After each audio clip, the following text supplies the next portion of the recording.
Hello friends, तो आज हम लोग देखेंगे कंजर्वेशन ऑफ मोमेंटम। क्या कंजर्वेशन ऑफ मोमेंटम? सो क्या है? सो इसको जानने से पहले हमें एक छोटी सी चीज़ जाननी होगी। सपोज करो कि कोई एक ऑब्जेक्ट है जिसका मास जो कि है ए, ठीक है। ऑब्जेक्ट है ए और एक ऑब्जेक्ट है जिस जो है भी, समझ में आया? ये एक स्ट्रेट लाइन में, सही है। अब इन पे जो फोर्सेस एग्जर्ट होंगी, फोर्सेस जो एग्जर्ट होगी ए पे बी के द्वारा, फोर्स ए पे जो एग्जर्ट होगा बी के द्वारा, या फिर बी पे जो एग्जर्ट होगा ए के द्वारा, ठीक है। बी पे जो एग्जर्ट होगा ए के द्वारा, इसको हम लोग कहेंगे क्या? Internal forces. क्या कहेंगे? Internal forces. अभी हम कंजर्वेशन ऑफ मोमेंटम इसी से निकलेगा, इसके लिए पहले इसको जान लो, ठीक है। तो इसको हम लोग कहेंगे इंटरनल फोर्सेस। लेकिन यही अगर इन पे किसी दूसरे तरीके से, ठीक है, इन पे अगर कहीं दूसरे जगह से कोई फोर्स लगता है, ए बी पे ए के अलावा कोई और अगर फोर्स लगाता है, जैसे ग्रेविटेशन लगता है या फिर फ्रिक्शन लगता है, ऐसा कोई फोर्स लगता है, तो हम लोग क्या उसमें कहेंगे? हम लोग ये कहेंगे कि वो जो फोर्स अलग से लग रहा है वो है एक एक्सटर्नल फोर्स। क्या कहेंगे? वो है एक external force. Forces other than B, forces on B other than A, ठीक है। Other than A is an external force. क्या है? इज एन एक्सटर्नल फोर्स, वो है एक्सटर्नल फोर्स। समझ में आया? चलो, बहुत अच्छा। अब इसी में क्या है? सेम चीज़, वही चीज़ ए के लिए भी बात होता है कि forces on A other than B, ठीक है। सेम चीज़ है, कोई इसमें डिफरेंस नहीं है। तो एक्सटर्नल फोर्स और इंटरनल फोर्स तुम समझ गए। समझ में आया कि एक्सटर्नल फोर्स क्या है, इंटरनल फोर्स क्या है? इंटरनल फोर्स की एक ही ऑब्जेक्ट है, ठीक है। जैसे ये बी है, इस पर अगर ए कोई फोर्स लगा रहा है तो वो होगा इंटरनल फोर्स, और इस पे अगर कोई दूसरा फोर्स लगा दे, कोई दूसरा ऑब्जेक्ट इस पे फोर्स लगा दे तो वो होगा एक्सटर्नल फोर्स।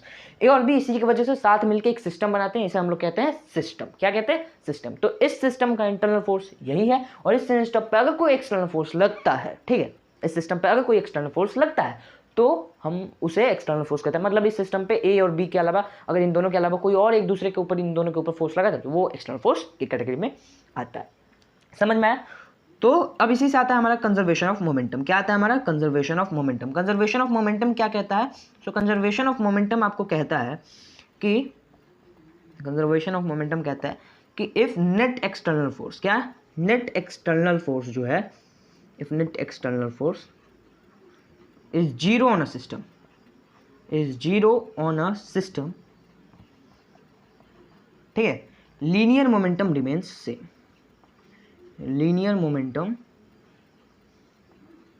Remains constant. क्या रिमेन्स कांस्टेंट? मतलब किसी भी पॉइंट पे वो सेम रहेगा, वो कहीं बदलेगा नहीं। लीनियर मोमेंटम जो है वो कभी भी नहीं बदलेगा। अब लीनियर मोमेंटम क्या है ये जानना है तो मैंने इसके ऊपर एक वीडियो बनाई है, आप उसको देख सकते हो, ठीक है।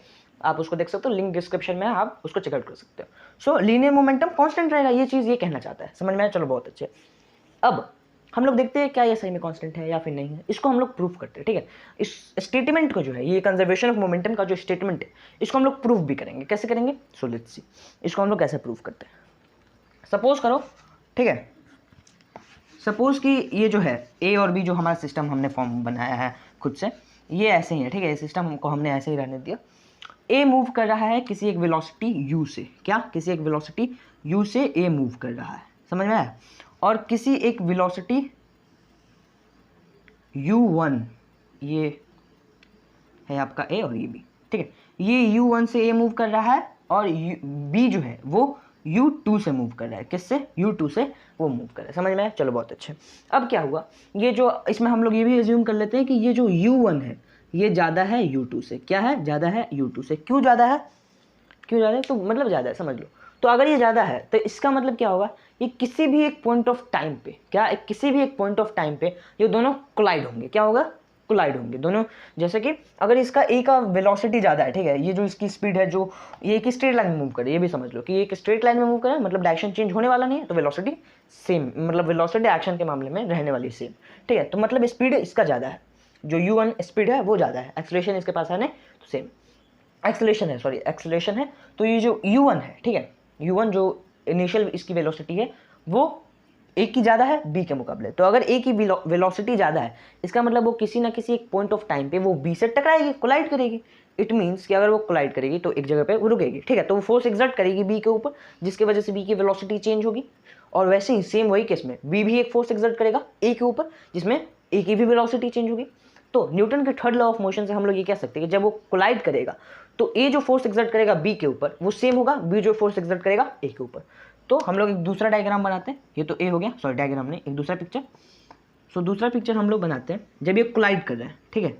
ये रहा ए और ये रहा बी, ठीक है, ये बी और ये ए। अब इन्होंने कोलाइड किया तो बी एक फोर्स एक्सर्ट करता है ए के ऊपर, ठीक है, सपोज करो कि फोर्स है एफ, और बी एक्सर्ट करता है ए के ऊपर, सपोज करो कि वो फोर्स है माइनस एफ, ठीक है, अपोजिट डायरेक्शन में है। क्यों अपोजिट डायरेक्शन में? हमने ए और बी को, इस डायरेक्शन वाले को, इस वाले डायरेक्शन को हमने पॉजिटिव कंसिडर किया, ठीक है, इस वाले डायरेक्शन को हमने पॉजिटिव कंसिडर किया, तो इस पे एफ फोर्स लगा और इस पे माइनस एफ, क्योंकि इसको हमने नेगेटिव साइड, इस वाले डायरेक्शन को हमने नेगेटिव कंसिडर किया, तो इस पे माइनस एफ लगा। दोनों फोर्स इक्वल होंगे मैग्नीट्यूड में। क्यों इक्वल होंगे? क्योंकि ये न्यूटन का थर्ड लॉ से ये दोनों इक्वल होंगे, इसके वजह से ये दोनों इक्वल न्यूटन का थर्ड लॉ से, ठीक है। अब एक तीसरा केस बनाते हैं, ठीक है। जब ये दोनों टकरा जाएंगे उसके बाद क्या होगा, ये दोनों किसी एक वेलोसिटी से किसी एक अलग अलग वेलोसिटी से मूव करे होंगे, से v1 और v2, ठीक है। तो सपोज करो कि आपका ये जो ऑब्जेक्ट है ए, ये किसी v1 वेलोसिटी से मूव कर रहा होगा ऑब्जेक्ट ए, और ऑब्जेक्ट v ये किसी v2 वेलोसिटी से मूव कर रही होगी, इसमें कोई मूव कर रहा होगा, ठीक है। तो इसमें कोई दिक्कत नहीं है, हमें इसमें कोई दिक्कत नहीं है, समझ में आएगा? चलो बहुत अच्छा। अब हम लोग देखते हैं कि अब जो ये कंजर्वेशन ऑफ मोमेंटम का जो स्टेटमेंट था वो क्या कह रहा था?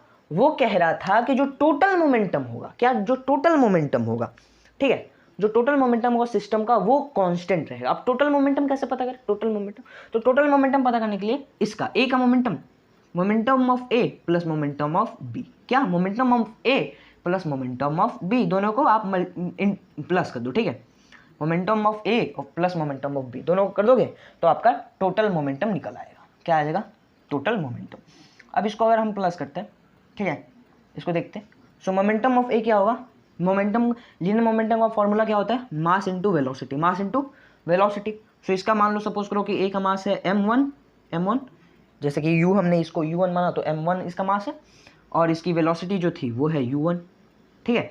और b का मास है आपका, आप कह सकते हो b का मास है आपका m2 और वेलोसिटी u2, दोनों को हमने प्लस कर दिया, सही है। तो हमारा टोटल मोमेंटम इनिशियल केस में निकल जाएगा। और तीसरे केस में ये कह रहा था कि टोटल मोमेंटम हमेशा कांस्टेंट रहता है, तो इसका मतलब इस समय ये वाला जो मोमेंटम था, ये वाला जो मोमेंटम है इस टाइम पे, यही मोमेंटम होगा इस टाइम पे, जो वैल्यू इसकी आएगी वही वैल्यू इस टाइम पे आएगी, ठीक है। इस टाइम पे इसका मोमेंटम क्या होगा? m1, मास सेम रहेगा, वेलोसिटी इस बार v1 है, v1 प्लस मास इसका भी सेम रहेगा, वेलोसिटी है इसकी v2, सही है। सो एक टाइम पे ये मोमेंटम होगा, एक टाइम पे ये मोमेंटम होगा, समझ में आ गया?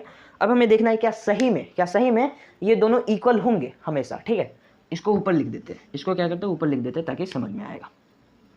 सो हमारा स्टेटमेंट कह रहा था कि ये दोनों जो है वो सेम होंगे, मतलब कांस्टेंट होगा तो मतलब सेम होगा। सो एक बार देखते हैं हम लोग, ये u1 की एक्सेलरेशन को हम लोग पता करते हैं। q1 का एक्सेलरेशन जिस t0 पे, मान लो ये t0 पे ये टकराए थे, ठीक है, t0 पे ये लोग टकराए थे, तो उसके पहले इनका एक्सेलरेशन क्या था ये देखते हैं। सो इसका एक्सेलरेशन मान लो a1 होगा, a1 एक्सेलरेशन, और ये इक्वल होगा f, ठीक है, माइनस एफ क्योंकि ए पे माइनस एफ का फोर्स लगा है, बाय m1। अब क्यों ये acceleration equal minus F by m1 क्यों हो गया? एक्सेलरेशन का तो हमने पढ़ा है कि acceleration equals initial velocity, final velocity minus initial velocity by time होता है। फिर ये कैसे आ गया? ये कहाँ से फॉर्मूला नया आ गया? तो हमने पढ़ा है, हमने न्यूटन के सेकेंड लॉ में पढ़ा है कि acceleration equal force equal F M A, force equal M A. तो हम लोग इससे लिख सकते हैं कि A acceleration equals force by M, acceleration equals force by M. So इसके वजह से हमने यहाँ पे इस चीज़ को लिख दिया, ठीक है, इस चीज़ को लिख दिया।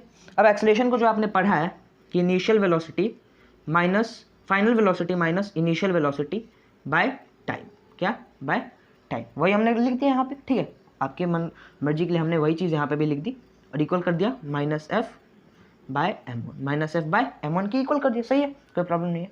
अब इन दोनों को हम लोग क्या करते हैं, ये मल्टीप्लाई करते हैं, जो हम लोग क्रॉस मल्टीप्लाई करते हैं, ठीक है, इन दोनों को हम लोग क्रॉस मल्टीप्लाई करते हैं। तो हमारा आगे क्या आ जाएगा जब हम लोग इनको क्रॉस मल्टीप्लाई करेंगे? तो m1 into v1 minus u1, ठीक है, इनिशियल वेलोसिटी है और final velocity equals minus F और t0, सही है, कोई प्रॉब्लम नहीं है इसमें, कोई प्रॉब्लम इसमें नहीं।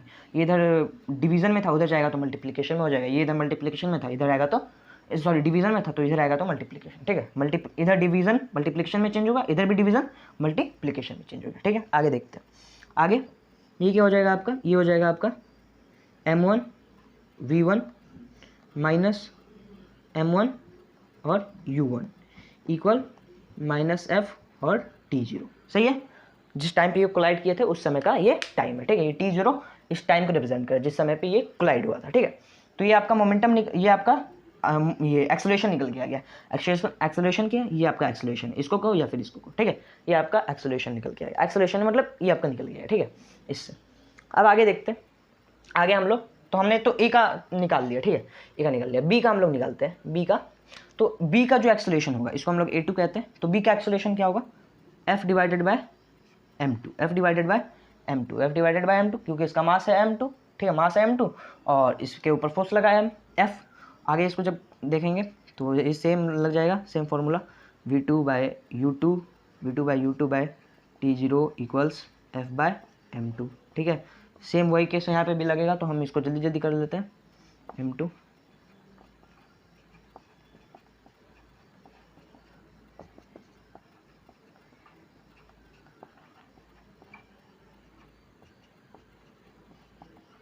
ठीक है।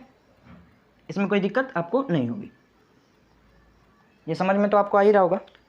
जो हमने यहाँ पे काम किया था वही काम यहाँ पे भी किया, ठीक है, वही काम यहाँ पे किया।